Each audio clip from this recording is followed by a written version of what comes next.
स्वागत है दोस्तों एक बार फिर से आप सभी का। और आज हम बहुत ही इम्पोर्टेंट मुद्दे पर बात करने वाले हैं। एक्चुअली हम बार बार प्रीलिम्स को ध्यान में रखते हुए कभी भी हम इस तरह से खास तौर से तैयारी नहीं कर पाते हैं, और ज़्यादा ज़रूरी होता है ना कि हमारा मेंस बहुत बार तैयार होता है लेकिन प्रीलिम्स की जो होती है वो प्रॉब्लम्स होती है। तो यूपी पीसीएस को ध्यान में रखते हुए हम क्या करने वाले हैं, जैसा कि आप देख पा रहे होंगे कि 60 डेज और 120 टॉपिक्स है ना, सारी सब्जेक्टों के 120 महत्वपूर्ण टॉपिक्स जो एग्जाम की दृष्टि से हर बार इंपॉर्टेंट रहते हैं, जहां से क्वेश्चन बनते ही बनते हैं ऐसे टॉपिक्स को। ठीक है, कुछ अनुमानित टॉपिक्स भी होंगे और कुछ ऐसे टॉपिक्स हैं जिनसे क्वेश्चन हर बार बनते हैं। ठीक है, वो हम इंपॉर्टेंट और मोस्ट इंपॉर्टेंट करके ऐसे करते चलेंगे आगे। फिलहाल एक चीज़ आप ध्यान रखिएगा, मैं दावा तो नहीं करता कि क्या आप बहुत बड़ा तीर मार देने वाले हैं इसके बाद। ठीक है, ईमानदारी के साथ बताओ, कोई भी दावा नहीं कर सकता इस बात का। अगर कोई करता है तो फिर ये फेक है। ठीक है, लेकिन हाँ इतना दावा जरूर करता हूं कि अगर आपने अपनी तरफ से अगर करंट अफेयर्स पर अच्छी पकड़ बनाई, यकीन मानिए फिर आपको दुनिया की कोई ताकत नहीं रोक सकती। हर बार की दिक्कत यही होती है कि अगर आप करंट के अगर आप सपोज करिए, आप यूपी पीसीएस के एग्जाम उठा करके देखिए तो 30 से 35 क्वेश्चन मिनिमम है करंट के, ये 40-42 भी हो जाते हैं कभी कभी। ठीक है, तो अगर आप इस 35 में से 15 से 17 क्वेश्चन, यकीन मानिए 17, और अगर आप 20 कर पा रहे हैं ना तो आप बहुत बेहतर करने वाले हैं। अगर 20 कर पा रहे हैं तो मतलब कोई डाउट नहीं, 17 से 20 के बीच में अगर आप हैं तो यकीन मानिए कि आपका प्रीलिम्स कोई नहीं रोक सकता। इसलिए जरूरी है कि आप करंट अफेयर्स पढ़ते चलिए, और अभी भी बहुत टाइम है, 3 महीने 2 महीने जो भी आपके पास वक्त है, 12 जून को एग्जाम है। ठीक है, तब तक के लिए हम कोशिश ये करेंगे कि इन सारी चीज़ों को ना वो कवर कर लेंगे। कब तक? तकरीबन मई लास्ट तक। मई खत्म नहीं हो पाएगा, उससे पहले ही हम 120 टॉपिक्स को कवर कर लेंगे। इस हिसाब से हमने अपने शेड्यूल को मॉडिफाई किया है, तैयार किया है। ठीक है, तो करना क्या आपको है, आपको इस 120 टॉपिक्स को तो रट जाना है एकदम से, इसको तो भूलना ही नहीं है। दूसरा आपको क्या करना है, डेली आपको बस करंट अफेयर्स को ध्यान में रखना है। और यकीन मानिए कि करंट अफेयर्स के लिए आप 2-3 बुक्स के ज़्यादा कोशिश ना करिए इधर उधर भागने की। सबसे पहला काम आप ये करिए कि एक बुक है घटनासार की, ये कोई प्रमोशन नहीं है। ठीक है, हाँ घटनासार की, घटनासार या फिर घटना चक्र मंथली पढ़ने का अब वक्त नहीं रहा। ठीक है, इसलिए आप कोशिश करिए कि या तो 6 महीने वाली उठाइए अर्धवार्षिकी, या फिर वार्षिकांक अगर अभी उपलब्ध है तो उसको उठा लीजिए, क्योंकि अब वक्त नहीं है। ठीक है, और बेसिकली आप ऐसा करिए ना कि पिछले जून से लेकर के और इस अप्रैल तक, बेसिकली अप्रैल और मई का 15 दिन का कर सकते हैं, नहीं तो मई आप छोड़ दीजिए, अप्रैल तक करिए, अप्रैल तक, इस अप्रैल तक। ठीक है, यकीन मानिए आप 17 से 20 के राउंड में होंगे। और जो लास्ट का भी है 12 जून से पहले के जो 6 महीने है ना, या एक्चुअली 8 कर लीजिए, 8 महीने, इसमें तो इस 8 महीने को इतने बारीकी से पढ़िए, इतने गंभीरता के साथ पढ़िए कि यहां से चांस ही ना हो गलत होने के। सबसे ज्यादा क्वेश्चन आप देखेगा ना, जो अमूमन 6 से 8 महीने का जो एकदम नजदीकी करंट अफेयर्स होता है, जो एग्जाम की डेट के, वो ज्यादा इंपॉर्टेंट हो जाता है। ठीक है, तो चलिए बिना किसी देरी के आज के 2 टॉपिक्स जो हमको करने हैं उसको तरफ बढ़ते हैं, उसकी तरफ। आज हम जो टॉपिक्स करने वाले हैं हिस्ट्री से रिलेटेड हैं 2 टॉपिक्स, और उसमें हम क्या क्या करने वाले हैं। एक तो हम पढ़ेंगे द्वितीय नगरीय क्रांति। ठीक है, हाँ चिंता मत करिए, आपको लग रहा होगा पहली नगरीय क्रांति भी पढ़ लेते तो अच्छा रहता, नहीं सब यहाँ नहीं कर लेंगे। हम पढ़ेंगे उन चीज़ों को जैसे कि उसकी कितनी वैल्यूएशन है, ठीक है, उसके हिसाब से कर रहे हैं। तो हम करेंगे पहले द्वितीय नगरीय क्रांति, और वैसे भी, और दूसरी बात अगर करें तो मगध का उत्कर्ष, मगध का उत्कर्ष। अब ये द्वितीय नगरीय क्रांति, और यहाँ पे लिख लीजिएगा जनपद काल भी है, तो बेसिकली हम महाजनपदों वगैरह को इसमें देखेंगे। बहुत ही टू द पॉइंट पढ़ने वाले हैं इसमें। हम ऐसा नहीं जाएंगे कि बहुत बड़ी हिस्ट्री और हिस्टोरियन बन जाना है, नहीं बनना है, हिस्टोरियन नहीं बनना है। हिस्टोरियन बनना है तो आपको फिर पीएचडी वगैरह ट्राई करनी चाहिए। ठीक है, तो हम क्या करने वाले हैं, द्वितीय नगरीय क्रांति और मगध का उत्कर्ष, आज इतना पढ़ेंगे। ठीक है, और कोशिश करेंगे कि इसको 1 घंटे में पढ़ लें। बहुत ज्यादा मैटर जुटाना कोई बड़ी बात नहीं होती अपने आप में, है ना। आप 40 सोर्सेज उठा करके बैठ जाइए, फिर इसके बाद कंफ्यूज हो जाइए। पढ़िए उतना जितने से काम बन जाए, वही हमको करना भी है। ठीक है, स्मार्ट वे में। ठीक है, तो चलिए बिना किसी देरी के शुरू करते हैं द्वितीय नगरीय क्रांति की।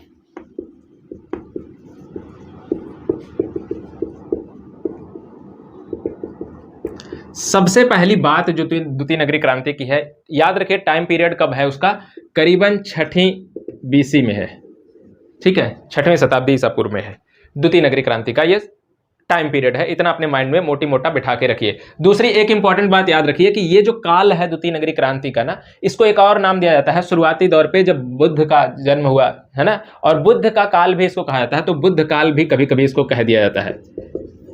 ठीक है, ये इतनी बात आपको क्लियर हो जानी चाहिए। अब हम बढ़ते हैं आगे। इसकी थोड़ी सी 2 लाइन में अगर हम इसके इतिहास के बारे में जाने तो बेसिकली हम ये देखते हैं कि द्वितीय नगरी क्रांति हुई कैसे, है ना। सबसे पहली खास बात याद रखिए कि जो बिहार के आसपास का जो क्षेत्र है, पूर्वी उत्तर प्रदेश का जो क्षेत्र है, बेसिकली बिहार में मगध का जो क्षेत्र है उसके आसपास का, और पूर्वी उत्तर प्रदेश का उससे लगा हुआ जो क्षेत्र था, ये सब क्या था, गंगा का तराई का बेल्ट भी है। ठीक है, और इस तराई के बेल्ट में क्या था कि वनस्पतियां सघन थी, मैदान भी थे, लेकिन सघन जंगलों से ढके हुए थे। बेसिकली क्या होता है, 1000 ईसा पूर्व के बाद आप पढ़ते होंगे ना, जब आपने वैदिक काल पढ़ा होगा, ऋग वैदिक काल, उत्तर वैदिक काल, है ना। उत्तर वैदिक काल 1000 ईसा पूर्व से 600 ईसा पूर्व तक चलता है। वो 1000 ईसा पूर्व क्यों उसका टाइम पीरियड माना जाता है, लोहे का खोज हुआ था। ठीक है, ठीक है, उसको हम बाद में देखेंगे। तो लोहे की खोज यहाँ पे हो गई थी, 600 बीसी में हम आ गए हैं ना, लोहे की खोज है, लोहा का चरम प्रयोग शुरू हो गया था। अब देखिएगा कि लोहे के प्रयोग से क्या हुआ कि इन जंगलों की साफ सफाई किया इन लोगों ने, और कृषि योग्य भूमियों का निर्माण किया। ठीक है, और खेती जो है अपने चरम पर पहुंचने लगी, धीरे धीरे बेहतर खेती होने लगी। अब जब बेहतर खेती हो रही है तो पहले क्या था कि खाने पीने को बना हो जाता था, वही बहुत होता था। इसके बाद यहाँ पे क्या हुआ कि इनका अधिशेष भी बचने लगा, मतलब कि एक्स्ट्रा खाने पीने के बाद भी बचत भी इनकी होने लगी, और इस बचत का परिणाम स्वरूप क्या हुआ कि इनके पास एक्स्ट्रा आय हुई। और याद रखिएगा कि जब भी आपके पास एक्स्ट्रा आय होती है तभी आप बिजनेस वगैरह के बारे में सोचते हैं।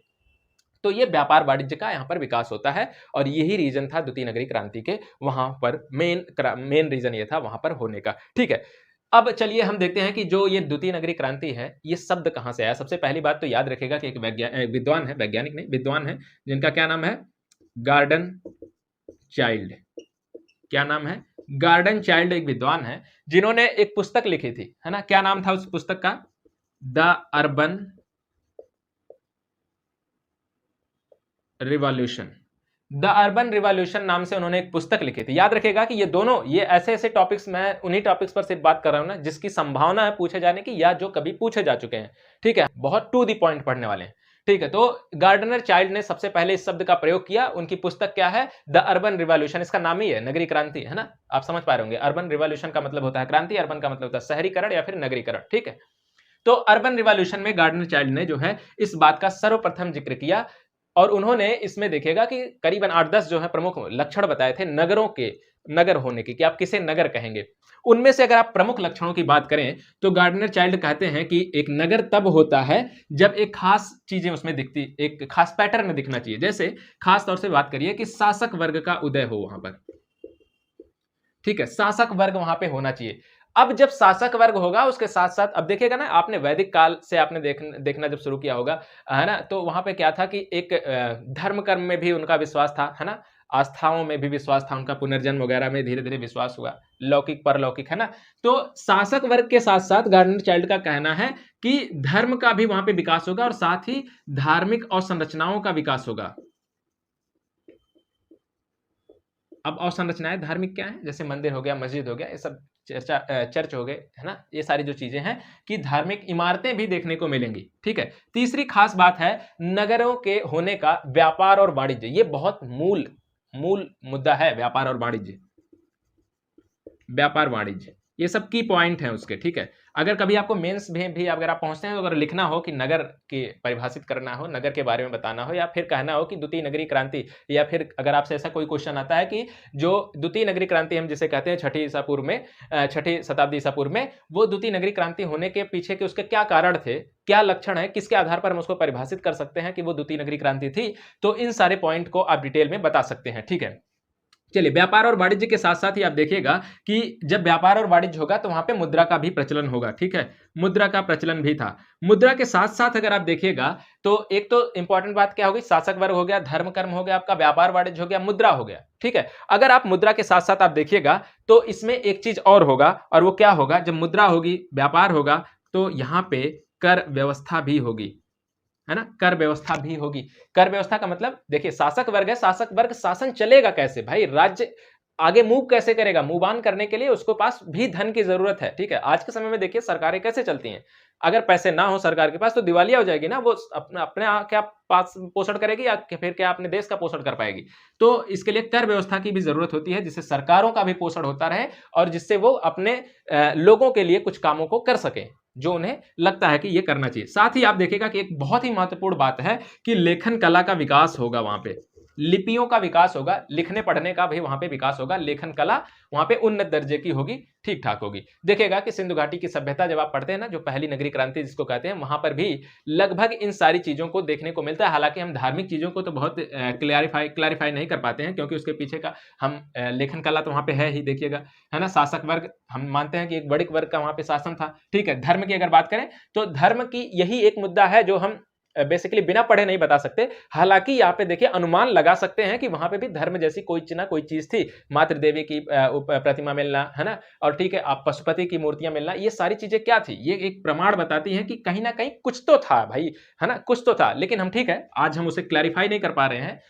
कभी एक समय आएगा जब हम इस लिपि को, जो सिंधु घाटी सभ्यता की लिपि है, उसको हम पढ़ पाएंगे, और जब जिस दिन हम उसको पढ़ पाएंगे हम एकदम क्लियर होंगे कि वहां की राजनीतिक जनजीवन क्या था, क्या थी बातें। ठीक है, फिलहाल व्यापार वाणिज्य तो वहां पे था ही, हमने फारस तक व्यापार किया इन लोगों ने, है ना, मिस्र वगैरह से भी व्यापार किया, है ना, मिस्र की मम्मी वगैरह वहां पे मिली, ये सारी बातें आपने पढ़ी होगी। मुद्रा, मुद्रा के रूप में देखेगा तो खास ठोस तौर पर किसी मुद्रा के प्रचलन का तो प्रमाण नहीं मिलता, लेकिन मुहरों और असरफियों के जरिए हम मानते हैं कि उनके व्यापार का एक तरीका था। ठीक है, तो उनमें असरफियों या फिर मुद्रा कह सकते हैं कि मुहरों का प्रयोग किया गया। कर व्यवस्था, अब इसकी भी हमको जानकारी तभी मिल पाएगी कर व्यवस्था की, जब हम उसकी लिपियों का अध्ययन कर पाएंगे कि कर व्यवस्था के रूप में वहां पे कैसा चीजें थी, कैसा राजनीतिक जनजीवन था वहां का, कैसा पॉलिटिकल इश्यू था। तो फिलहाल एक मोटी मोटा अनुमान हम लगा पा रहे हैं कि जब ये सारी चीजें हैं तो ये रही होंगी कहीं ना कहीं एक नगरों के उत्थान में, वहां पे भी रही होंगी। फिलहाल हम क्लैरिफाई नहीं है, लेकिन हम द्वितीय नगरीय क्रांति जो हम जिसको कह रहे हैं 6ठी शताब्दी ईसा पूर्व में, ये सारे लक्षण वहां पे देखने को मिल रहे हैं, जिसके आधार पर हम कह सकते हैं कि यहाँ पे द्वितीय नगरीय क्रांति थी। अच्छा, अब आगे हम बढ़ते हैं, है ना, आगे बढ़ेंगे और आगे अब हम क्या देखने वाले हैं कि देखिएगा कि जो शुरुआती, इसको हमने कहा ना बुद्ध काल के नाम से भी कभी कभी कह दिया जाता है, तो एक चीज याद रखिएगा कि जो शुरुआती जो बौद्ध काल में जो साहित्य लिखे गए, बौद्ध साहित्य जो शुरुआती में आरंभ में लिखे गए, उसमें 6 प्रमुख नगरों का उल्लेख मिलता है। कितने? 6 प्रमुख नगरों का उल्लेख मिलता है शुरुआती आरंभिक बौद्ध साहित्य में ना। बाद में वो अंगुत्तर निकाय और ये जैन साहित्य का जो भगवती सूत्र है उसकी हम आगे बात करेंगे। अभी शुरुआती जो बौद्ध साहित्य लिखे गए उसमें 6 प्रमुख नगरों का उल्लेख मिलता है, और उन 6 प्रमुख नगरों में कौन कौन से नगर थे इसका नाम आपको पता होना चाहिए। जैसे कि साकेत था एक, ठीक है, साकेत के साथ साथ श्रावस्ती था आपका, श्रावस्ती के साथ साथ आप देखेगा कि वाराणसी था, वाराणसी के साथ आप देखेगा कि चंपा था, है ना, चंपा के साथ आप देखेगा तो राजगीर था। कितने हो गए? 5 हो गए। और राजगीर के साथ एक और था आपका कौशाम्बी था। ठीक है, कौशाम्बी, ये 6 थे, साकेत, श्रावस्ती, राजगीर, वाराणसी, चंपा, कौशाम्बी, ये 6 प्रमुख नगरों का उल्लेख मिलता है कहां? शुरुआती दौर में जो बौद्ध साहित्य लिखे गए, ठीक है, उन कहानियों में मिलता है। चलिए, इसकी सबसे खास बात है कि जो द्वितीय नगरीय क्रांति है उसमें सबसे खास बात जहां से क्वेश्चन बार बार बनता है वो श्रेणियों को लेकर के क्वेश्चन बनता है। श्रेणियों का यानी व्यापार और वाणिज्य से लेकर के। तो हम सबसे पहले व्यापार और वाणिज्य के रिलेटेड बातें करेंगे और श्रेणिकों की बात करेंगे। तो सबसे पहली बात थी श्रेणी या संगठन, श्रेणियां, है ना। अब श्रेणियां क्या थी? श्रेणी संगठन। सबसे खास बात याद रखिएगा कि जो साहित्य हैं, जो जिसमें हम लिखने के परंपरा जिसको हम जिसके दौर हम इतिहास का अध्ययन कर पाते हैं, जो शुरुआती दौर पे साहित्य लिखे गए, उसमें आप देखिएगा कि जो द्वितीय नगरीय क्रांति के टाइम के जो साहित्य हैं उसके हिसाब से हमको पता चलता है कि शिल्पियों की जो है ना, शिल्पियों से मतलब क्या है? कारीगरों की, है ना। शिल्पियों को आप अगर कारीगर के रूप में समझें तो ये बहुत ज्यादा आसान हो जाएगा समझना। तो शिल्पियों की जो है ना कुल 18 श्रेणियों का वर्णन मिलता है, 18 श्रेणी, ठीक है, 18 श्रेणियों का वर्णन मिलता है आरंभ में, शुरुआत में। लेकिन इसमें भी याद रखिएगा कि 4-5 ही बहुत प्रमुख थे जिनका उल्लेख विशेष रूप से किया गया है। जैसे एक लोहे का जो काम करते थे, यानी जिसको हम क्या बोल सकते हैं, लोहार भी कह सकते हैं ना, ठीक है। तो लोहे का जो काम करते थे, चमड़े का जो काम करते थे, चर्मकार जिसको कहते थे, रंग का जो काम करते थे, रंगाई उगाई का रंगकार भी इसको बोलते थे। इसी तरह से जो लकड़ी का काम करते थे, बढ़ई भी बोलते थे इनको, ठीक है। तो लौहकार, चर्मकार, बढ़ई और रंगकार, इन सब चीजों के ज्यादा जानकारियां मिलती हैं शुरू में, ठीक है। तो ये एक खास बात थी। दूसरी बात याद रखिएगा कि श्रेणी संगठनों की अगर बात करें तो अब ये देखिए, लोहे का काम कर रहे हैं लौहकार है, तो लोहे का काम करने वाला कोई अकेला व्यक्ति तो था नहीं पूरे राज्य में, है ना, कई सारे लोग रहे होंगे कि जो लोहे से काम करते हैं, कई सारे व्यापारी रहे होंगे।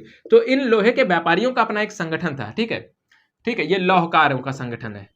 अब लौहकारों का जो संगठन था, इसका प्रमुख जो होता था, प्रमुख, इसके प्रधान को क्या बोलते थे, ये बहुत इंपॉर्टेंट है, ये एक शब्दावली भी आ जाती है, कभी कभी शब्दावली भी पूछी जाती है, देखिएगा एग्जाम में। तो इसको क्या बोलते थे, लौहकारों का जो एक संगठन था, उसके प्रधान को, उसके मुखिया को, उसके प्रमुख को श्रेष्ठिन, ये ना है, श्रेष्ठिन बोलते थे, या फिर देखेगा कि सेट्टी भी बोलते थे, सेट्ठी, सेट्ठी, सुनील सेट्ठी वाला, है ना, ठीक है, सेट्ठी भी बोलते थे। और साथ ही साथ इसको कहीं कहीं पर जेथक भी कहा जाता था। तो याद रखिएगा कि ये तीन नाम उसके प्रमुख रूप से आ जाते हैं, क्या क्या है, श्रेष्ठिन है, सेट्ठी है, या फिर जेथक के नाम से भी इसको जाना जाता है ना, ठीक है। तो ये तीन नाम इसके मिलते थे, किसके, अब इसी तरह से ना चमड़े वाले काम है, उसमें भी ये तीन यही थे प्रमुख, रंगकारों के प्रमुख हो गए, बढ़इयों के प्रमुख हो गए। तो ये अलग अलग सभी श्रेणियों के प्रमुख जो होते थे, उन श्रेणियों के प्रमुखों को श्रेष्ठिन, सेट्ठी या फिर जेथक कहा जाता था, ठीक है। दूसरी खास बात, अब जैसे एक लोहे का वाला हो गया, चमड़े वाला, ये सब तीन कई सारे व्यापारी के वर्ग हैं, इन सभी व्यापारिक वर्गों का जो मुखिया होता था, देख, ठीक है, अभी हमने क्या बात की, जो इस एक व्यापारिक वर्ग है, लोहे का जो सारे काम कर रहे हैं, उनके उनके जो नेता हैं, उसको क्या बोलते थे, श्रेष्ठिन, सेट्ठी या फिर जेथक बोलते थे। लेकिन सारे व्यापारिक वर्गों का जो नेता था, उसको क्या बोलते थे, उसको बोलते थे सार्थवाह बोलते थे। क्या बोलते थे, सार्थवाह बोलते थे। याद रखिएगा, ये बड़ी इंपॉर्टेंट शब्दावली है, सार्थवाह उसको कहा जाता था, जो समस्त व्यापारिक समूहों का प्रधान होता था, मुखिया होता था, उसको सार्थवाह बोलते थे। इतनी बात क्लियर है, चलिए आगे बढ़ते हैं। आगे इंपॉर्टेंट बात यह है कि ये तो हमने देख लिया कि इसको क्या बोलते थे, इसके प्रमुखों को। एक खास बात याद रखिएगा कि इन जो श्रेणी धर्म की बात अभी कर रहे हैं, जो भी ये व्यापारिक समूह थे ना, इन सबके अपने कुछ नियम कानून थे, ठीक है, और उन नियम कानूनों को इन सभी को मानना अनिवार्य था। और इन सभी नियम कानूनों के ग्रुप को जो उनको मानना ही मानना पड़ता था, ये लोग उसको कहते थे, क्या कहते थे, श्रेणी धर्म। तो ये कहते थे कि व्यापारियों के लिए श्रेणी धर्म का पालन, ठीक है, श्रेणी धर्म का पालन करना अनिवार्य होता था, ठीक है, इनको और इनके परिवारों को भी इस श्रेणी धर्म का पालन करना पड़ता था। दूसरी खास बात याद रखिएगा कि श्रेणी धर्म का पालन तो इनको करना पड़ता था, तो ये जो व्यापारी जो समूह थे, है ना, इनके अपने नियम कानून थे, इनको पालन करना पड़ता था। तो ये देखिएगा कि इनके पास शक्तियां भी थी। कौन कौन सी शक्तियां थी, कार्यकारी शक्तियां, मतलब अपने कार्यों को संचालित करने के लिए, उनको निर्देश देने के लिए, क्या कैसे काम करना है, कहां पर सामान भेजना है, क्या करवाना है, ये सारे जो बाजार व्यवस्था जो है, ये इन पर पूरा नियंत्रण इन्हीं का था, ठीक है, राजाओं का नहीं था। तो जैसे आज की अगर व्यापारिक समूहों की बात करिए, जैसे समाजवादी है, पूंजीवादी है, मिश्रित अर्थव्यवस्थाएं चलती है ना, पूंजीवादी टाइप की थी ये। आपको समझ में आ रहा होगा कि पूंजीवाद में क्या होता है, बाजार व्यवस्था ही अपने आप में निर्धारित करती है। समाजवादी में क्या होता है, सरकार निर्धारित करती है सारे व्यापारिक कार्यों को, या फिर प्रोडक्शन के सारे उत्पादन के कार्यों को संचालित करती है सरकार। और मिश्रित में क्या होता है कि बाजार व्यवस्था उत्पादन कर रही है सरकार, और वही नियंत्रित भी करेगी बाजार व्यवस्था, लेकिन जब वो हद से ज्यादा आगे बढ़ने लगती है तो सरकार रेगुलेटरी की भांति काम करती है, रेगुलेशन करती है ना। जैसे आप देखेगा कि अभी रिचार्ज के दाम मतलब औने पौने दाम पे इतने महंगे हो गए हैं, आप लोगों को लग रहा है कितने महंगे हो गए हैं ना जो पहले थे उसकी तुलना में क्या से क्या हो गया देखते देखते। तो फिलहाल के लिए क्या है कि ये जो सारे चीजें है ना, अब इसको जैसे आप टेलीकॉम वाली हम बात कर रहे हैं, टेलीकॉम रिचार्ज वगैरह की जो कंपनियां, मोबाइल कंपनी, इनको कौन रेगुलेट करता है, ट्राई भारत में, ठीक है, टेलीकॉम रेगुलेटिंग अथॉरिटी इंस्टीट्यूशन है जो, ठीक है, भारत में, वो इसको रेगुलेट करता है। अभी फिलहाल क्या कर रहा है मुझे नहीं पता है, तो ये रेगुलेट करता है। इसी तरह से यहां पर भी क्या था कि बाजार व्यवस्था ही सारी चीजों को नियंत्रित करती थी, लेकिन याद रखिएगा कि यहां पे राजाओं का बिल्कुल भी इसमें कोई वो इंटरफेरेंस नहीं था। एक चीज और था, इनके पास न्यायिक, अगर इनके लोग गलती करते थे तो इनको न्याय करने की भी अधिकार थे, तो इनके पास न्याय करने के भी अधिकार थे, ठीक है। तो कार्यकारी और न्यायिक दोनों तरह के इनके पास अधिकार हुआ करते थे। चलिए इतनी खास बात हो गई, आगे बढ़ते हैं। आगे एक चीज देखते हैं कि जो ये जो श्रेणियां थी ना, कई सारी श्रेणियां थी, लोहे वालों की अलग है, चमड़े वालों की अलग है ना, इसी तरह से बढ़ई की अलग है, मतलब लकड़ी के काम करने वालों की। अगर सपोज करें इन श्रेणियों के बीच में कभी कुछ अनबन हो जाए, है ना, इनके बीच में कोई अनबन हो जाए तो क्या होगा, तो इन्होंने बेसिकली इनके बीच में मामले को सुलझाने के लिए एक अधिकारी है, पदाधिकारी की नियुक्ति की थी। तो लिख सकते हैं आप, श्रेणियों के बीच अगर कोई समस्या है तो उसको दूर करने के लिए क्या था, अधिकारी का नाम था भांडारा गारिक। ये कई मात्रा लगा दिया क्या, नहीं, भांडारा गारिक, है ना, भांडारागारिक। क्या नाम था पदाधिकारी का? भांडारागारिक। ये क्या करता था? श्रेणियों के बीच में अगर अनबन होती थी तो इसको ये सही करवाता था। ठीक है, अब जैसे एक चीज और जान लीजिए, जैसे छोटे नगर की श्रेणी है तो हमने देखा कि सामान्य रूप से श्रेणियों को क्या कहा जाता था? उसके प्रमुखों को श्रेष्ठीन, है ना, श्रेष्ठीन कहा जाता था, जेठक कहा जाता था, ये सारी बात। अगर बड़ा नगर है, बड़ा नगर है तो बड़ा नगर में जो श्रेणियां थी वो बड़ी श्रेणियां थी। ठीक है, इसमें कोई बहुत बड़ा रॉकेट साइंस नहीं लगाना है, वो बड़ी श्रेणियां थी और इनके जो प्रमुख होते थे उसको जानते हैं क्या कहा जाता था? उसको थोड़ा श्रेष्ठीन यहाँ पे कहा जाता था, इसको कहा जाता था महाश्रेष्ठी। क्या कहा जाता था? बड़े नगरों की श्रेणियां जिसमें बड़े ज्यादा पैमाने पर लोग होते थे उसको क्या कहा जाता था? महाश्रेष्ठी कहा जाता था। इतनी बात में आपको कोई दिक्कत तो नहीं है? उम्मीद करते हैं कि नहीं होगी। चलिए आगे बात करें कि जो ये श्रेणियां, अब यहां पर अच्छा अब बात कर लेते हैं व्यापार और वाणिज्य की बात करते हैं। ये तो श्रेणियों की बात होगी, संगठनों की। व्यापार और वाणिज्य की बात करते हैं, हालांकि ये उसी से जुड़ा हुआ बात है, अगला टॉपिक कर सकते हैं आप इसको। व्यापार वाणिज्य की अगर बात करें तो इस काल के दौरान, यानी नगरी क्रांति जब हुई 6ठी शताब्दी ईसा पूर्व में, इस दौरान कुछ चीजों की जानकारी हमको मिलती है, जैसे कई सारे प्रमुख व्यापारिक केंद्र जो थे नगर, उनकी जानकारी मिलती है, जिसमें से आप देखिएगा कि कौशल एक बड़ा इंपॉर्टेंट था, है ना। इसी तरह से वाराणसी देखिएगा कि बड़ा इंपॉर्टेंट था, कंबोज देखिएगा कि बड़ा इंपॉर्टेंट था, है ना। ये सब जैसे कंबोज हो गया, लिख लेते हैं, कंबोज है, वाराणसी है, कौशल है, ये सब ऐसे है ना जो व्यापारिक मार्ग पर अवस्थित नगर थे। बहुत सारे नगर थे ऐसे। ठीक है, तो कंबोज एक देखिएगा बड़ा फेमस नगर था, ये घोड़ों के लिए बड़ा फेमस था। यहाँ पर क्या थे? यहाँ के घोड़े जो है ना, वो जैसे आज के टाइम, अब ये तो नहीं कह सकते वर्ल्ड फेमस थे, कितनी दुनिया लोग जानते थे इसका तो अंदाजा भी नहीं है। फिलहाल यहाँ के घोड़े हर जगह पर अपने यहाँ बहुत फेमस थे, बहुत श्रेष्ठ घोड़ों के लिए फेमस था कंबोज। ठीक है, उत्तरापथ मार्ग से घोड़ों को यहाँ पर लाया जाता था, यहाँ के बाजारों में। तो ठीक है, इसी के साथ साथ आप देखिएगा कि इन नगरों के अलावा कुछ और चीजों के उल्लेख मिलते हैं, जैसे बहुत सारे बंदरगाहों के भी उल्लेख मिलते हैं। इसका क्या मतलब होता है? इसका मतलब है जल मार्ग से भी हमारे पास व्यापार था उस टाइम। बंदरगाहों में अगर बात करें तो बंदरगाहों की आप देख सकते हैं इस तरह से कुछ अवस्थितियां कैसे थी। सपोज करिए कि ये जो है, अगर ये कुछ भारत का एक हिस्सा हो गया, तो यहां पे देख सकते हैं आप, ये जो बंगाल का जो क्षेत्र है ना, थोड़ा सा चलिए कुछ जो भी समझ में आए समझ लीजिए कि ये बंगाल है। अब यह बंगाल में यहाँ पूर्व में ये कौन सी है आपकी? ये क्या है? ये बंगाल की खाड़ी है, ये तो मुझे नहीं बताना पड़ेगा, ये अरब सागर है। ठीक है, अब यही हमारे पास दो क्षेत्र हैं, व्यापार के रास्ते बन सकते हैं जहां से, ठीक है, जहां पर बंदरगाही अवस्थिति हो सकती है, बाकी तो हमारे सब स्थल मार्ग हैं। तो यहाँ पे देखिएगा क्या था कि यहाँ पे एक बंदरगाह था बंगाल में जिसका नाम था ताम्रलिप्ति। पूरब का ये बंदरगाह था, ठीक है, पूर्वी प्राचीन बंदरगाह है ये। इसी तरह से यहाँ पर देखेगा कि एक बंदरगाह था यहाँ पे करीबन, ये आपका नाम है भड़ौच, है ना।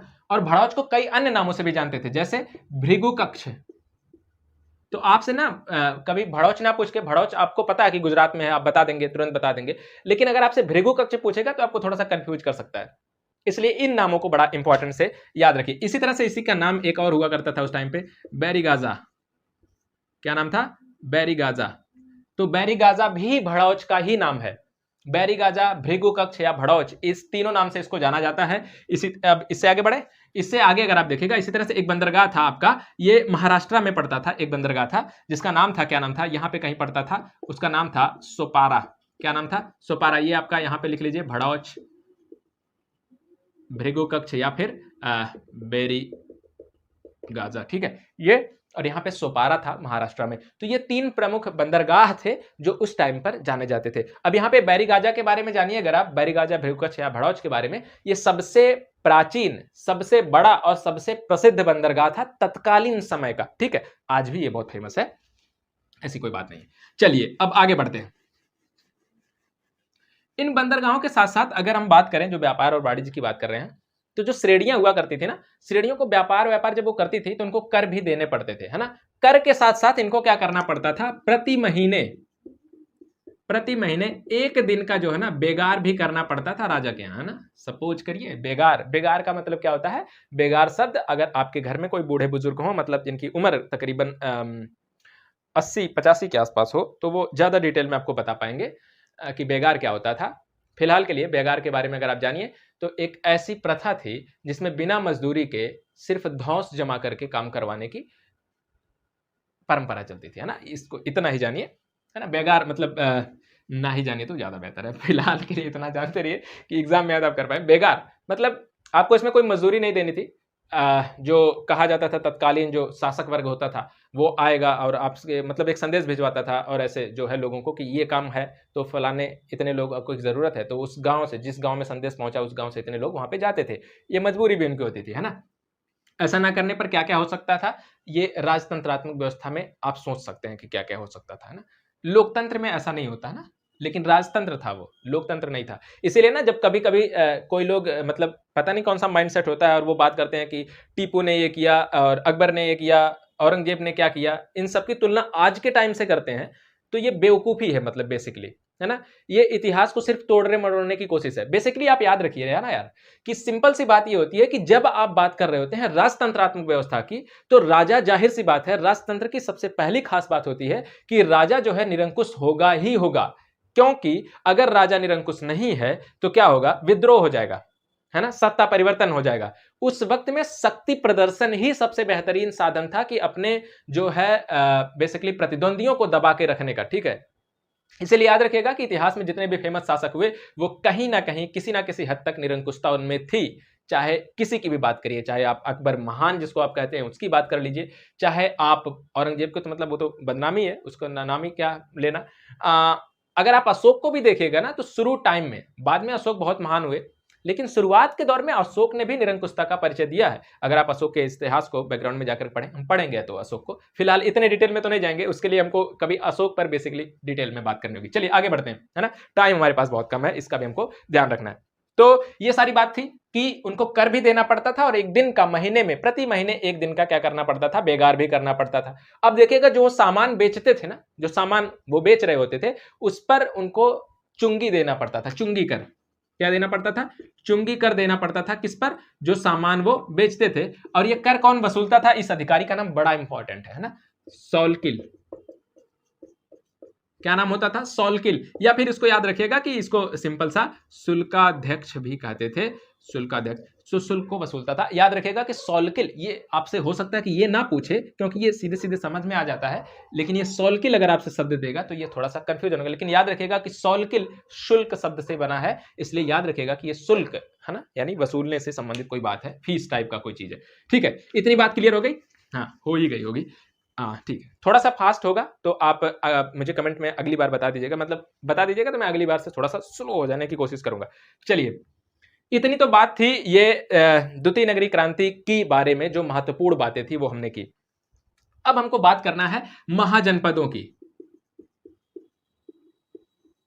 है ना। महाजनपद कौन कौन से हुए और इनकी बात करते हैं। जैसे कि सबसे पहले बात करें कि महाजनपदों की जो शुरुआती जानकारी मिलती है ना, वो एक बौद्ध साहित्य है और एक जैन साहित्य है, दोनों से जानकारी मिलती है। बौद्ध साहित्य जो है उसका नाम याद रखिएगा, ये बहुत इंपॉर्टेंट है। बौद्ध साहित्य और जैन साहित्य दोनों से जानकारी मिलती है। बौद्धों में कौन सा साहित्य है, उसका नाम है अंगुत्तर निकाय, और जैनों का जो कौन सा साहित्य है वो है भगवती सूत्र। भी थोड़ी देर पहले मैंने इनका नाम लिया था, अब आपको समझ में आ गया होगा कि इसका नाम हमने क्यों लिया था। तो ये है बौद्ध साहित्य, अंगुत्तर निकाय है, और ये भगवती सूत्र कैसा है, जैन साहित्य है। इन दोनों ग्रंथों का कहना है कि इनके में जानकारी मिलती है किसकी, 16 महाजनपदों की। तो आपसे अगर कभी पूछे कि 16 महाजनपदों की जानकारी कहाँ मिलती है, तो बौद्ध साहित्य क्या है, अंगुत्तर निकाय है, और जैन साहित्य क्या है, भगवती सूत्र है, इससे जानकारी मिलती है। आइए देखते हैं कि वो 16 महाजनपद कौन कौन से थे। 16 महाजनपदों की अगर आप बात करिएगा, सबसे पहला जो महाजनपद है वो अंग है ना, जिसको अंग देश के नाम से भी आप महाभारत वगैरह में सुनते होंगे, है ना। तो अंग था,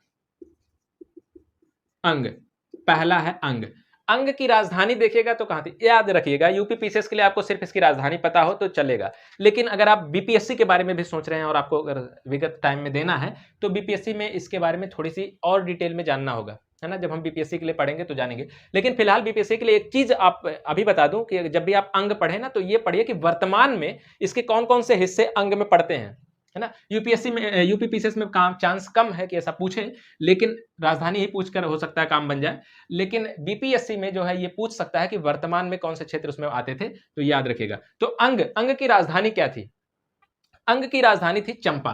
क्या थी? चंपा थी।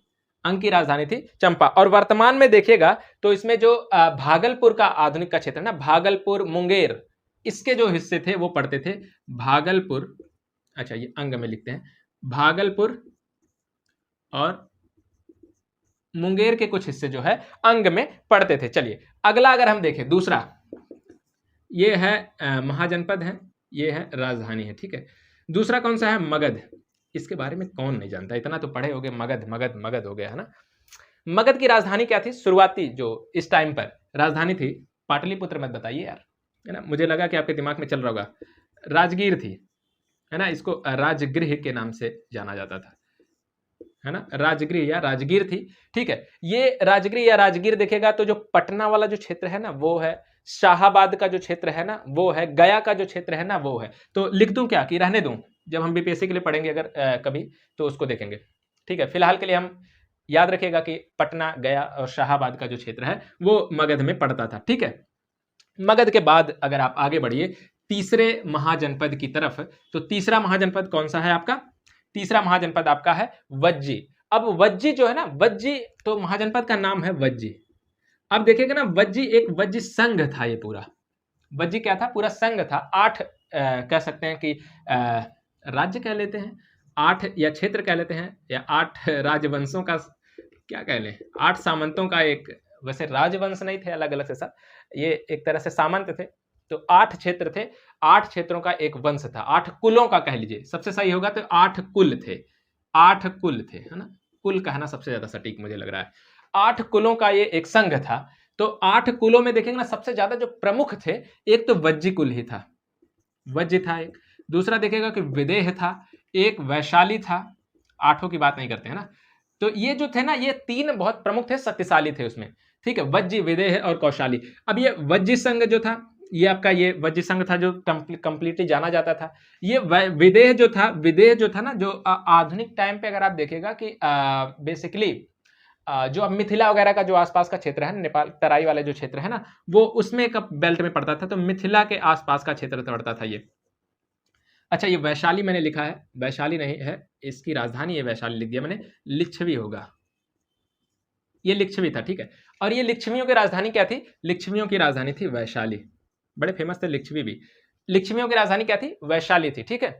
तो ये था वज्जी संघ की हम बात कर रहे थे, ठीक है। 8 कुलों का एक संघ था, ये सब थे। अगर इस पूरे कुल को मिला लेना, 8 को मिला लें, तो वर्तमान में जानते हैं कहां पड़ता है? जो बिहार में एक प्रमंडल है, प्रमंडल है बिहार में, क्या नाम उसका है? तिरहुत। तो तिरहुत प्रमंडल का जो हिस्सा है वही लगभग इसमें मिला जुला करके पड़ता था, ठीक है। आगे बढ़े और आगे बढ़ते हैं चौथे की तरफ, वो है काशी। मुझे इसके बारे में ज्यादा बताना नहीं है, व्यापार का एक प्रमुख केंद्र था काशी। और देखिएगा कि काशी की जो राजधानी क्या थी? काशी की राजधानी वाराणसी थी, ठीक है। बहुत फेमस है, धर्म के हिसाब से भी बहुत फेमस है, धार्मिक स्थल भी हिंदुओं का प्रमुख स्थल है। और साहित्य में दूसरी बात आप देखिएगा कि काशी जो है व्यापार का भी उस तत्कालीन टाइम पे बहुत बड़ा केंद्र हुआ करता था। काशी के बाद अगले 5वें की तरफ बढ़ते हैं। 5वां कौन सा है? कोशल, है ना। कोसल की अगर आप बात करिएगा तो कोसल की राजधानी क्या है? कोसल की राजधानी है श्रावस्ती, ठीक है, श्रावस्ती। वर्तमान में देखेगा ना, श्रावस्ती में एक जगह है सहेत महेत, यही नाम ही है उसका, ये पूछा हुआ क्वेश्चन है, सहेत महेत। तो ये सहेत महेत स्थान की पहचान की जाती है कि यही वो थी कोसल वाला जो राजवंश जहां पर उदय हुआ था, ठीक है। अब कोसल में देखेगा कि कोसल में बेसिकली ये क्या था कि 2 भागों में बटा था। कोसल क्या था? 2 भागों में बटा हुआ था। सबसे पहले कोसल की अगर हम सीमावर्ती की बात करें, सीमा की बात करते हैं, कोसल की अगर इस तरह से देखें, सपोज करिए कि ये कोसल है। अब ये इसके ऐसे देख लेते हैं, ये इसके पूरब में, ये उत्तर हो जाएगा, दक्षिण हो जाएगा और ये पश्चिम हो जाएगा। चलिए इसको मिटा दे, सहेत महेत को मिटा देते हैं। कभी कभी ये क्वेश्चन हो सकता है कि आपसे पूछ ले, ये इंपॉर्टेंट जो राजवंश हैं। तो कोसल के देखेंगे ना कि पूर्व में जो है कौन सी नदी थी? गंडक नदी सीमा लगाती थी कोसल से। तो यहाँ पर मतलब ये गंडक नदी यहाँ पर सीमा लगाती थी, ऐसे बहती हुई चली जाती है गंडक। इसके उत्तर में देखिएगा, उत्तर में क्या था? उत्तर में तो आपका नेपाल ही था, तो उत्तर में नेपाल था। दक्षिण में देखिएगा एक नदी पड़ती थी, सई नदी, ठीक है। कौन सी नदी है? सई नदी। पश्चिम में देखेगा तो पांचाल इससे सीमा लगाता था, पांचाली, द्रौपदी। है ना, वो पांचाल। तो पांचाल यहां से सीमा लगाता था, ठीक है। ये नेपाल उत्तर में पड़ता था, गंडक, सई नदी और पांचाल। अब देखेगा कि सरयू नदी जो होती थी ना, कोसल को दो भागों में बांटती थी। कौन सी नदी? सरयू नदी। सरयू नदी जो है कोसल को दो भागों में बांटती थी। तो उत्तरी कोसल हो जाता था, अब ये कोसल है, इसको दो भागों में सरयू बांट दिया, उत्तरी कोसल, और ये दक्षिणी कोसल कहलाता था। उत्तरी कोसल की जो राजधानी थी वो श्रावस्ती थी। इसी तरह से दक्षिणी कोसल की राजधानी क्या थी? कुशावती थी। क्या थी? कुशावती थी। ठीक है, इतनी बात मुझे लग रहा है कि आपको क्लियर हो गई होगी। ठीक है, आगे बढ़े। कोशल, सरयू नदी उसको दो बराबर भागों में बांट देती है लगभग, है ना। उत्तरी कोसल, दक्षिणी कोसल, उत्तरी कोसल की राजधानी आपकी श्रावस्ती है, दक्षिणी कोसल की राजधानी आपकी कुशावती है। ठीक है, इसके पूरब में सीमा लगाती थी गंडक नदी, दक्षिण में सीमा लगाती थी सई नदी, उत्तर में सीमा लगता था नेपाल से, और पश्चिम में इसके चंपा महाजनपद, चंपा कह रहा हूं, पांचाल, है ना, पांचाल था। चलिए आगे बढ़ते हैं, और अगला आपका आता है मल्ल। मल्ल, मल्लों की खास बात याद रखिएगा कि मल्लों की राजधानी क्या थी? मल्लों की राजधानी थी, दो राजधानी थी, क्योंकि मल्ल में देखेगा कि दो जगह के मल्ल, इनकी जो पहचान की जाती है ना, उत्तर प्रदेश के देवरिया जिले से पहचान की जाती है कि मल्ल वहां पर थे। सॉरी। और मल्लों में एक चीज याद रखेगा, मल्लों में खास बात यह है कि इसमें दो मल्ल थे, ठीक है।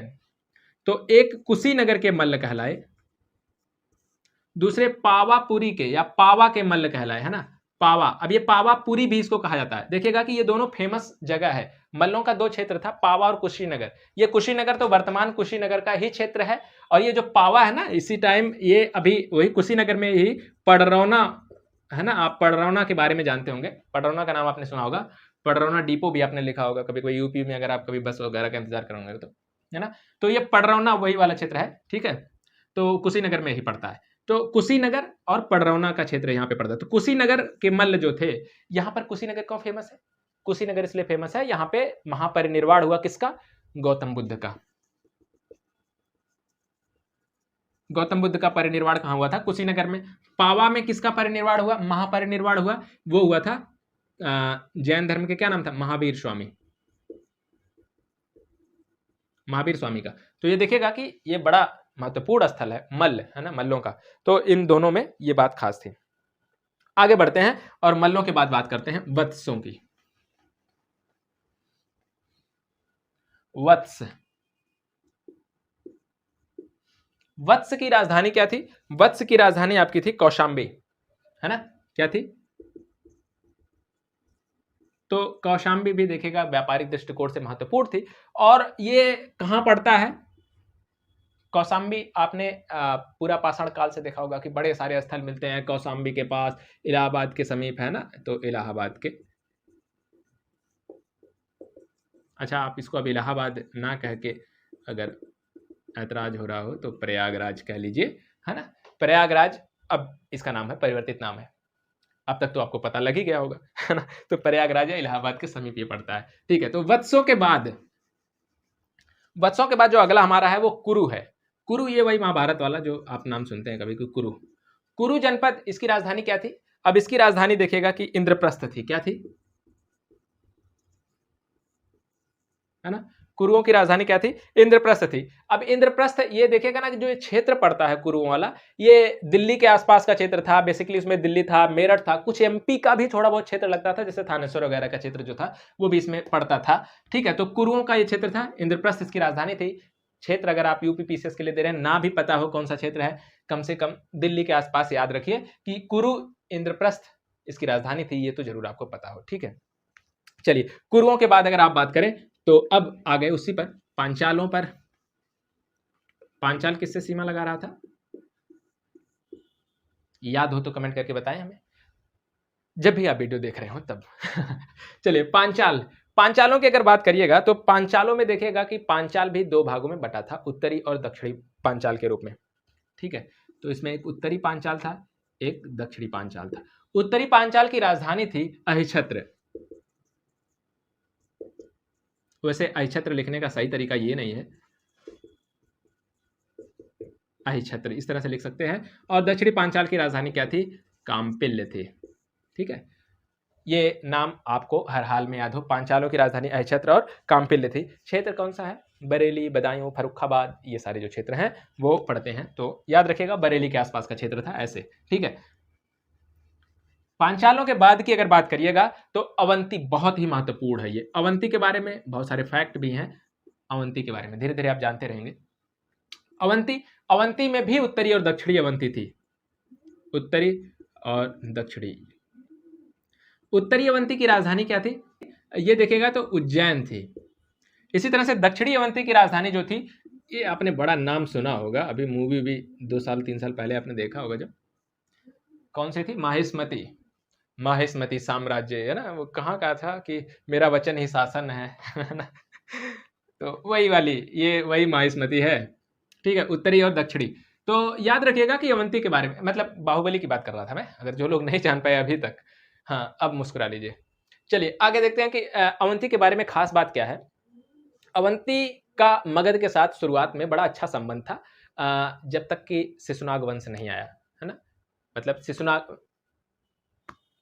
जब तक नहीं आया, तो शिशुनाग ने बाद में अवंती पर अधिकार कर लिया था, लेकिन उससे पहले अवंती और मगध का बड़ा अच्छा संबंध था, मित्रवत संबंध था। कहा जाता है कि अवंती के राजा थे चंड प्रद्योत, है ना।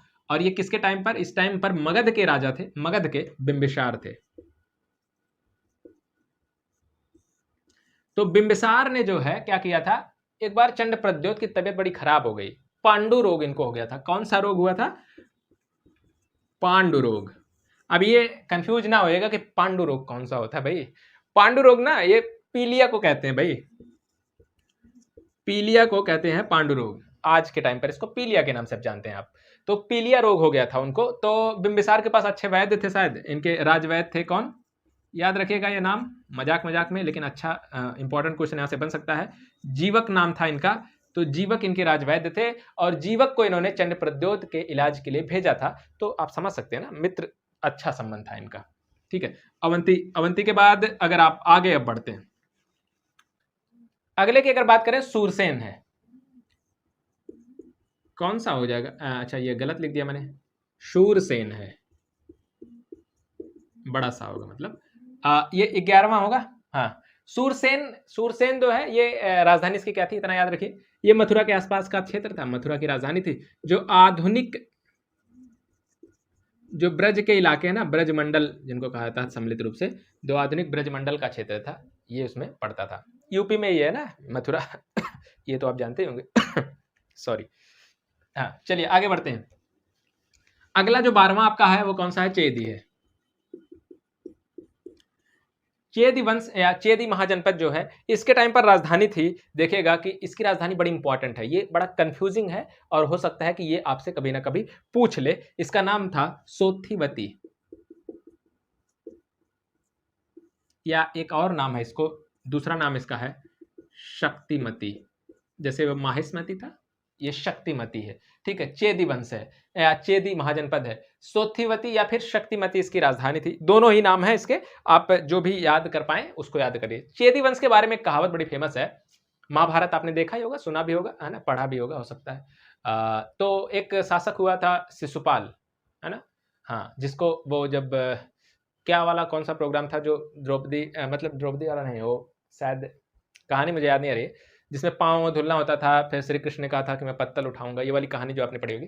तो फिर उसमें शिशुपाल का जो वध किया था वो किसने किया था, श्री कृष्ण ने कर दिया था। बुआ का लड़का था कहा जाता है श्री कृष्ण के, है ना। 100 गलतियों तक माफ किया था, उसे माफ करना जरूरी होता है थोड़े समय तक के लिए।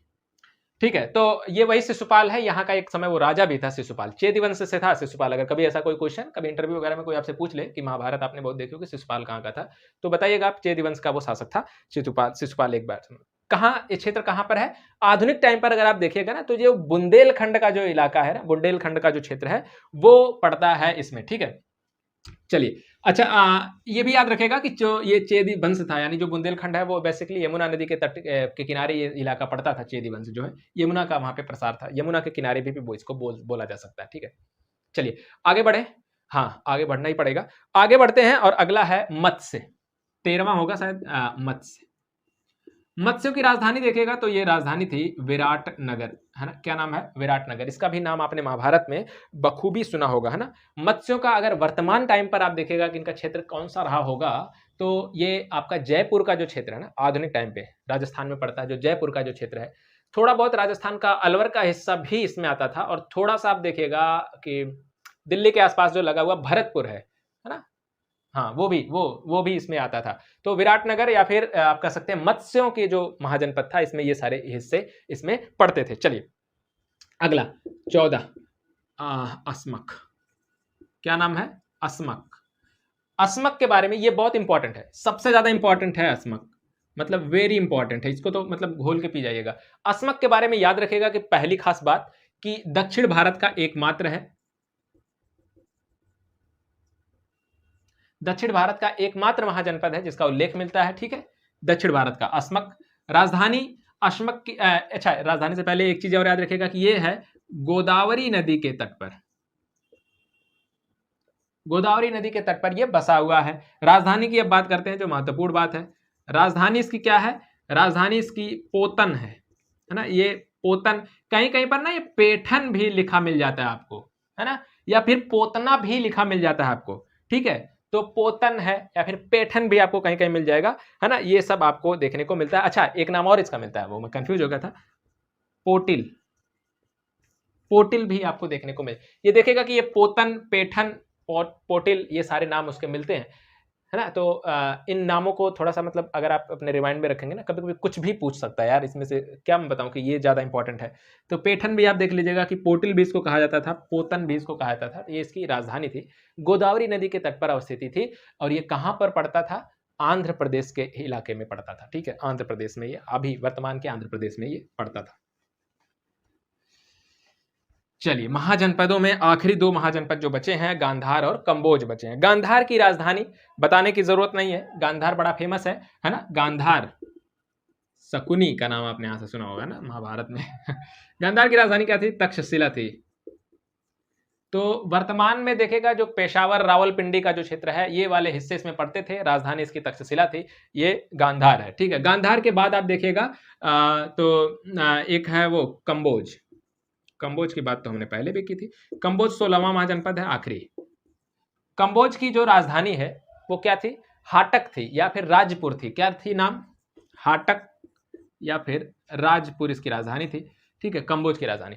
घोड़ों के सर्वश्रेष्ठ घोड़ों कह लीजिए, तो सर्वश्रेष्ठ घोड़ों के लिए जाना जाता है। दूसरी खास बात यह है कि जब कौटिल्य ने अर्थशास्त्र लिखे ना, आपको पता ही होगा कौटिल्य की रचना का नाम क्या है? अर्थशास्त्र है, लोक प्रशासन की पुस्तक है, ये भी याद रखिएगा। कभी कभी पूछ लेता है कि अर्थशास्त्र, तो आपको लगेगा कि इसका नाम ही अर्थशास्त्र है, तो आप लगा के आएंगे कि ये इकोनॉमिक्स की बुक है, अर्थशास्त्र की किताब नहीं, अर्थशास्त्र की किताब नहीं है, वो लोक प्रशासन की बुक है, ठीक है। हाँ अच्छा, क्या मैं बता रहा था और कुछ? हाँ, इसके बारे में बता रहा था कि कौटिल्य ने इसके बारे में कुछ कहा है। और कौटिल्य ने क्या कहा है? कौटिल्य ने कहा है वार्ता शस्त्रोपजीवी, है ना, बहुत सारे जीवी का नाम आपने सुना होगा विगत वर्षों में, तो इसका नाम था,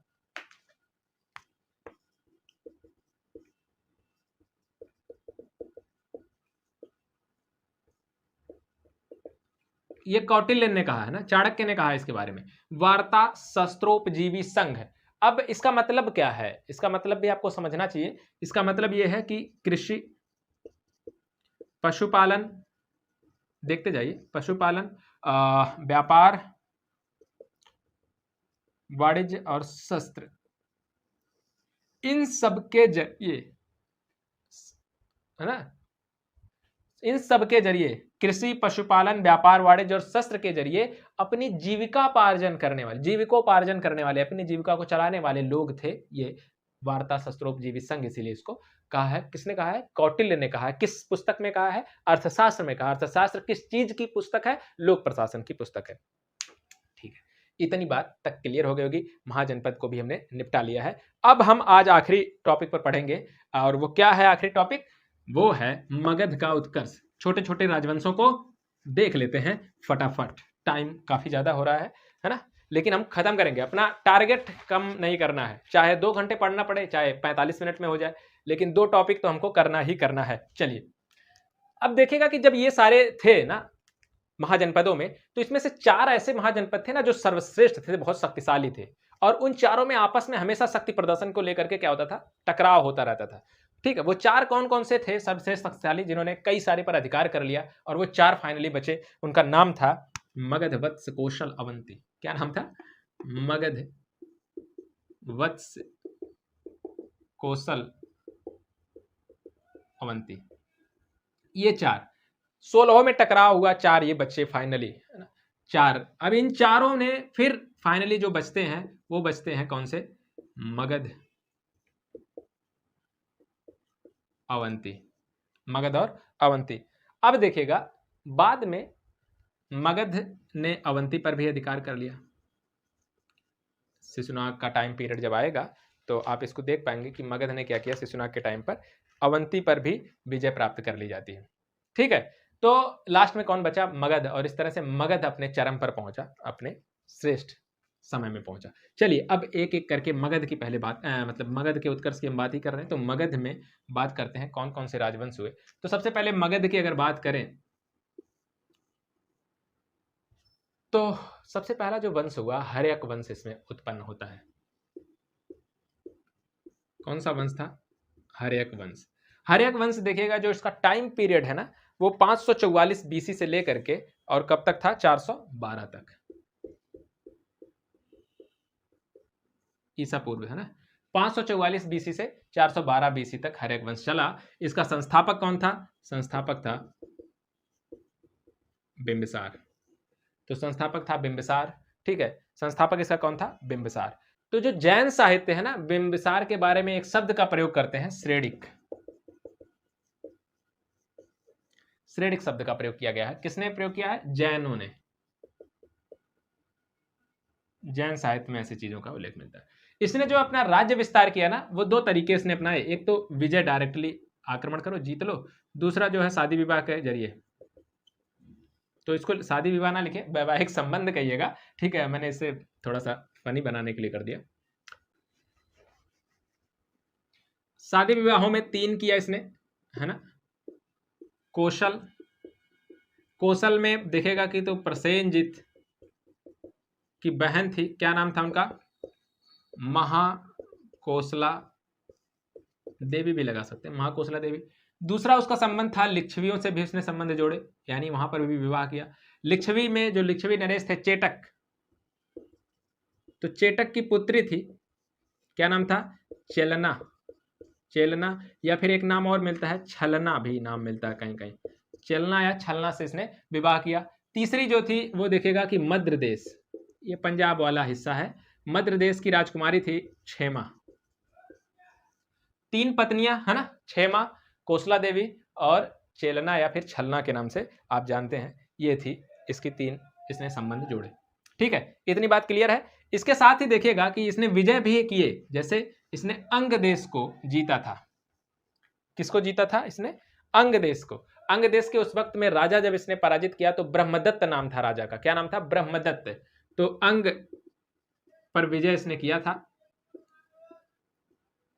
ब्रह्मदत्त वहां का शासक था। ठीक है, इतनी बात क्लियर हो गई। चलिए, इसने राजगृह, है ना, राजगृह की इसने निर्माण करवाया, राजगृह को इसने बसाया, मतलब एक नगर की स्थापना भी की, और इसने वहां पर इसने अपनी राजधानी बनाई। ठीक है, इतनी बात क्लियर है। जैन धर्म हो, बौद्ध धर्म हो, दोनों को इसने भेदभाव नहीं किया, दोनों को पोषण प्रदान किया, दोनों धर्म इसके टाइम पर खूब फले फूले। लेकिन बाद में क्या हुआ कि इसके पुत्र ने, जिसका क्या नाम था, अजात शत्रु नाम था, और उसने क्या किया, इसकी हत्या कर दी और गद्दी अब उसके हाथ में चली गई। यही कारण है, बाद में देखेगा कि अजातशत्रु के पुत्र उसके बेटे उदयन ने कर दी। तो ये पिता की हत्या कर करके कई सारे लोगों ने इसमें शासन किया। इसी वजह से इस वंश को एक और नाम जाना जाता है, पितृहंता वंश भी इसको कहा जाता है। ठीक है, चलिए, हाँ, दूसरा आ जाते हैं अजात शत्रु पर। बड़ा फेमस लड़का था, मतलब शासक था अजात शत्रु, है ना। अजात शत्रु के बारे में अगर आप याद रखिए तो कौशल से भी इसने युद्ध किया, है ना, कौशल से, कौशल के साथ इसके संबंध बिगड़ना शुरू हो गए, और इसने कौशल के साथ युद्ध किया। और बाद में जो प्रसेनजित थे, जैसे कौशल में प्रसेनजित, पहले इसके जो पिता थे, प्रसेनजित की बहन से शादी की कौशला देवी से। अब इसने क्या किया कि कौशल शुरू में जीत रहा था, लेकिन बाद में पराजित होने लगा, और बाद में फिर समझौता होता है, और उस समझौते के तहत जो है प्रसेनजित की बहन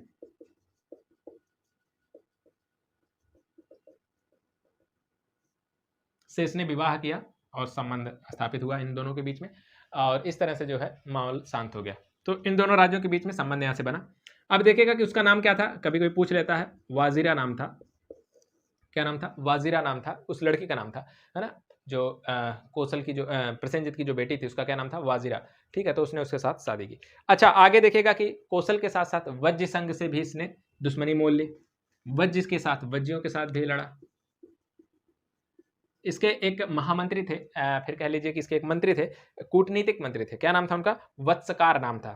क्या नाम था, वत्सकार। तो इसके एक कूटनीतिक मंत्री थे वत्सकार, और वत्सकार की मदद से इसने वज्जियों को भी पराजित किया या उन पर भी अधिकार कर लिया। ठीक है, वज्जियों को भी इसने पराजित किया और उन पर अधिकार कर लिया। अब देखिएगा कि एक खास बात है, जब वत्सकार की मदद से इसने वज्जी संघ में, बेसिकली इसने लिच्छवियों को पराजित किया था उसमें, वज्जी संघ में लिच्छवियों पर पूरी तरह से अधिकार कर लिया था। तो इसके बाद जो है इसके शासनकाल में कहा जाता है कि जैन धर्म हो चाहे बौद्ध धर्म हो, इसने भी दोनों को समान रूप से इसने भी पोषण प्रदान किया। तो इसमें जैन भी फले फूले और बौद्ध भी फले फूले। इसके जो शासनकाल जब ये सत्ता में प्राप्त करता है, कब देखिएगा, बेसिकली जो उसका टाइम पीरियड था आपका 544 से लेकर के, है ना, 492 तक था। वो कौन था, 544 से लेकर के 492 तक वो इसका पिता था, बिंबिसार था। और 492 में जब इसने गद्दी हासिल की, 492 में, इसके बाद 8 वर्ष के बाद, इसके शासनकाल के 8वें वर्ष में, उसी वक्त गौतम बुद्ध का परिनिर्वाण हुआ था। ठीक है, 492 के 8 वर्ष बाद, घटा के बताइएगा मुझे, है ना। और फिर ये 460 बीसी तक इसने शासन संभाला, और बाद में इसके बेटे उदयन ने जो है इसकी हत्या कर दी। ठीक है, अब कहा जाता है कि इसने कुछ काम भी किए थे, जैसे जब बुद्ध का जब महापरिनिर्वाण हुआ है कुशीनगर में, इसके बाद इसने जो है उनके अवशेषों पर जो है राजगृह में एक स्तूप का निर्माण भी करवाया था। ठीक है, राजगृह में उसने एक स्तूप का निर्माण कराया, और ये बड़ा फेमस है, आपका क्या नाम इसका, अजातशत्रु। क्यों फेमस है, इसी के टाइम पर देखिएगा कि जो प्रथम बौद्ध संगीति है वो किसके शासनकाल में हुई है, वो इसी के शासनकाल में, पहली बौद्ध संगीति भी इसी के शासनकाल में। हम पढ़ेंगे बौद्ध संगीतियों को, अलग से हमारा वो टॉपिक है एक, जब धर्मों को पढ़ेंगे। ठीक है, चलिए आगे बढ़ते हैं, उदयन की बात करते हैं। 460 में उदयन गद्दी पर बैठा पिता की हत्या करने के पश्चात। उदयन के बारे में एक चीज सबसे ज्यादा इंपॉर्टेंट है और वही पूछता भी है, इससे अलावा कुछ ज्यादा खास बातें नहीं है। उदयन ने पाटलिपुत्र की स्थापना कराई थी। कहां पर, इसकी वसति थी गंगा व सोन के संगम पर यह बसा था नगर। इसका एक और नाम था पाटलिपुत्र का, इसको कुसुमपुर के नाम से भी, तो अगर आपसे कभी कुसुमपुर कह लेना, सा है ये भाई, हाँ राइटिंग मेरी थोड़ी सी गड़बड़ है। कुसुमपुर, कुसुमपुर की स्थापना किसने करवाई थी, या पाटलिपुत्र की स्थापना उदयन ने करवाई थी। गंगा और सोन नदी के संगम पर ये बना हुआ था, है ना। तो इसने राजधानी जो है अब वहां से बदली, है ना, राजगृह से राजधानी बदल दी, और ये कहाँ ले आया, राजधानी ले आया, पाटलिपुत्र ले आया। ठीक है, चलिए बाद में उदयन के बारे में कहा जाता है कि नगर में भ्रमण कर रहा था और एक व्यक्ति ने, अनजान व्यक्ति ने, इसके पुत्र ने नहीं, लेकिन कहा जाता है कुछ इतिहासकारों ने इसके पुत्र ने इसकी हत्या करवा दी थी।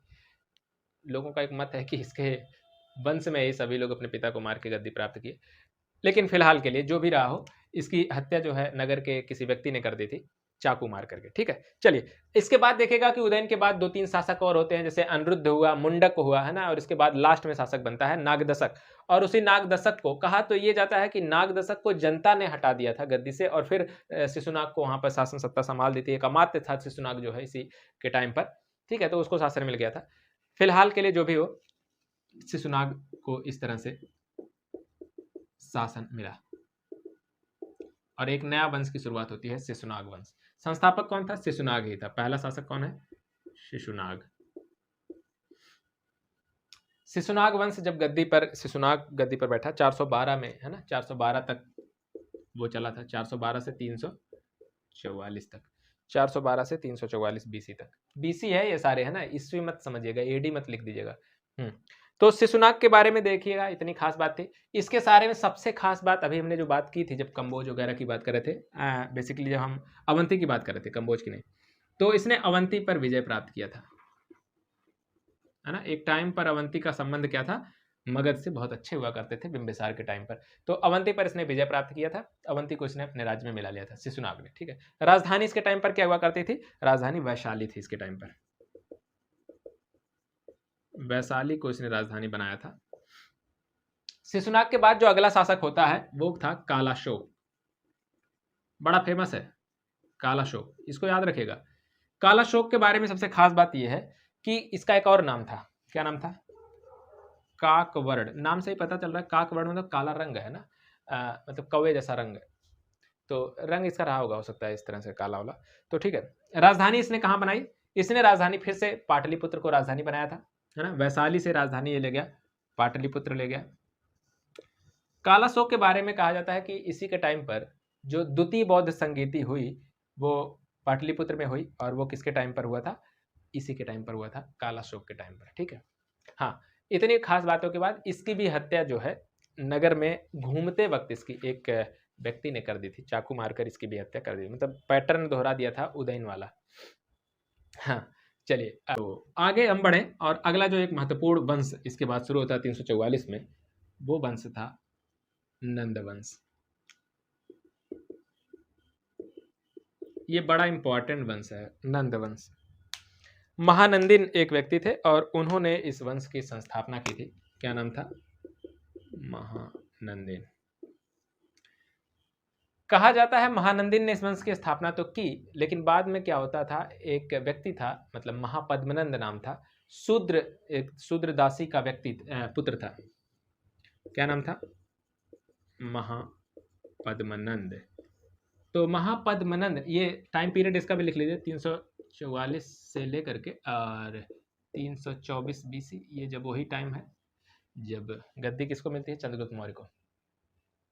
महापद्मनंद, महापद्मनंद जब गद्दी पर इसको मिलता है तो कहा जाता है महापद्मनंद ने इसकी महानंदिन की हत्या करके और गद्दी को अपने तरफ कर लिया था, गद्दी पर हासिल कर लिया था।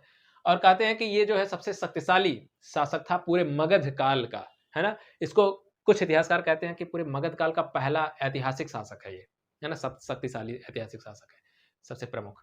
महापद्मनंद के बारे में देखिए कि जो पुराण वगैरह इसके बारे में जानकारी मिलती है किसने उपाधियां ली थी? एक राट की। ठीक है, किसकी उपाधि ली थी? एक राट की उपाधि इसने ली थी। ठीक है, इसके टाइम की खास बातें अगर आप देखिएगा कि मगध के टाइम पर, तो मगध के टाइम पर इसने देखिएगा कि सबसे पहली बार कलिंग पर विजय अगर किसी ने किया तो वो किसने किया था? महापद्मनंद ने किया, पहली बार कलिंग पर विजय किया। और कलिंग पर विजय किया और वहां पर नहरें भी खुदवाई थी, और साथ ही कलिंग से देखिएगा कि जो जिनसेन, जिनसेन की जो प्रतिमा थी, जैन प्रतिमा थी, उसको भी वो कलिंग से यहाँ पर ले आया था। और इन सारी चीज़ों की जानकारी देखिएगा तो कहाँ मिलती है? जब ये मतलब वहाँ से आक्रमण करने के बाद वापस लौटा तो वहाँ के जो कलिंग के राजा खारवेल, वैसे खारवेल एक वंश है वहाँ के राजा का, ठीक है, तो खारवेल वहाँ उन्होंने जो है एक वो करवाया था, क्या नाम है, एक स्तंभ, एक लेख लिखवाया था जिसको बोलते हैं हाथी गुम्फा का अभिलेख। तो यह हाथी गुम्फा के अभिलेख में ये सारी जानकारियां मिलती हैं कि इसने आक्रमण किया था, नहरें खुदवाई, वहां पर जिनसेन की प्रतिमा को उठा ले आया था, है ना। तो ये सारी जानकारी कहाँ मिलती है? हाथी गुम्फा के अभिलेख की। ये किसका है अभिलेख? खारवेलों का अभिलेख है, खारवेल, ठीक है, कलिंग का अभिलेख है। चलिए, पुराणों में से एक राट या एक छत्र भी कहा जाता है, वो हमने आपको बता ही दिया है कि एक राट भी कहते थे इसको, एक छत्र भी कहते थे। ये राजाओं के प्रकार होते थे, ठीक है। हम कभी डिटेल टाइम मिलेगा तो इसको पढ़ेंगे, अभी फिलहाल के लिए इतना टाइम है कि एक राट और राजा और ये महाभोज, भोज, ये सब किसको कहते थे। चलिए, फिलहाल कभी हम राजाओं के प्रकार को, किसी दिन छोटा टॉपिक होगा ना तो उसी में जोड़ लिया जाएगा इसको भी, खारवेलों का। ठीक है, ये इतनी बात क्लियर हो गई। इसके बाद आप देखिएगा कि कुछ प्रमुख व्यक्ति थे जो इसके शासनकाल में थे, जैसे पाणिनि का आपने नाम सुना होगा, पाणिनि कहा जाता है। पाणिनि की रचना का नाम आप याद होगा ना, अष्टाध्यायी। अष्टाध्यायी क्या थी? संस्कृत व्याकरण की पुस्तक है अष्टाध्यायी, है ना।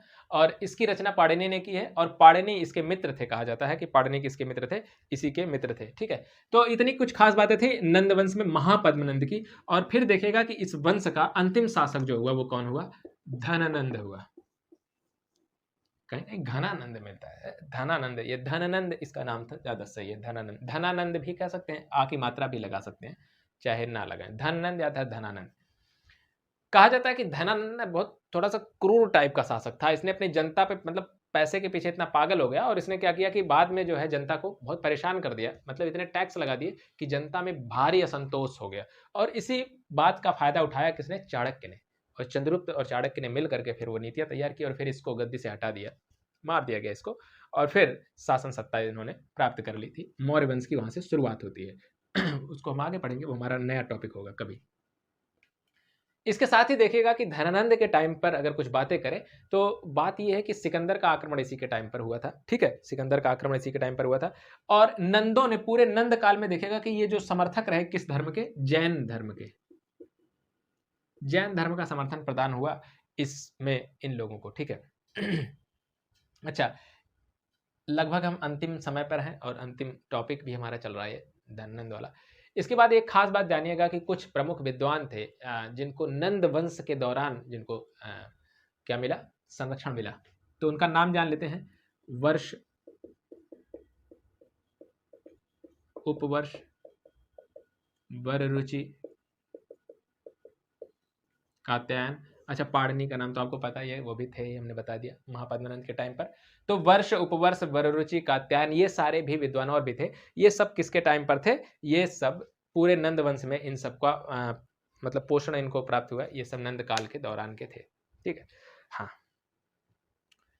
तो कैसा लगा आप लोगों को ये कमेंट करके जरूर बताएं। और आज हमने पहला दिन है, थोड़ा सा गले में प्रॉब्लम भी हो गई बोलते बोलते और उम्मीद करता हूं कि आपको पसंद आएगा। और बस इसी तरह से जुड़े रहिए और मेहनत करते रहिए और करंट आज और अभी से शुरू कर दीजिए। यकीन मानिए इस बार आप मेंस लिख रहे हैं। मिलते हैं आपसे कल, ठीक है, तब तक के लिए नमस्कार।